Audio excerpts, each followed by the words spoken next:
ভদ্র ফ্যামিলির মেয়েরা, দিনদার ফ্যামিলির মেয়েরা কোনদিন মানুষের ধাক্কাধাক্কির মধ্যে যায় না। যেখানে মানুষের বীর ওখানে যায় না। এরা বলে যে না না আমি এটা পারবো না, আমার দ্বারা সম্ভব নয়।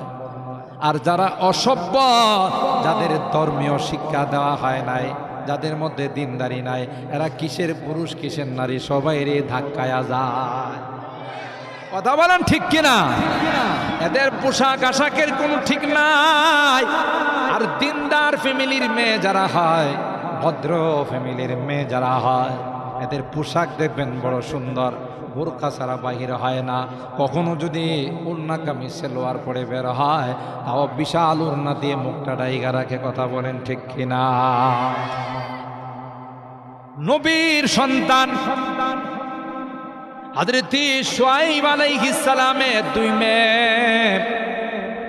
দূরে দাঁড়াইয়া দাঁড়াইয়া দেখতেছে মানুষ খালি হলে তাদের ছাগলগুলোকে কুয়ার পানি পান করাবে। সুবহানাল্লাহ। আমার ভাইরা, হযরত মুসা পয়গম্বর বলেন কালা ফামা খাতবুকুমা, সবাই পানি পান করাইতেছে, তোমরা যে পানি পান করাও না, তোমাদের ঘটনা। দুইটা মেয়ে করুণ সুরে কান্না জড়িত কণ্ঠে বলেন আমরা পানি পান করানোর জন্য ধাক্কাধাক্কি করতে পারবো না, আমরা মেয়ে মানুষ রে, আমরা পয়গম্বরের সন্তান, আমাদের বাবা একজন বুড়া মানুষ, তিনি আসতে পারে না, তাই আমরাই তার পক্ষ থেকে ওই বকরিগুলোকে পানি পান করানোর জন্য আসলাম।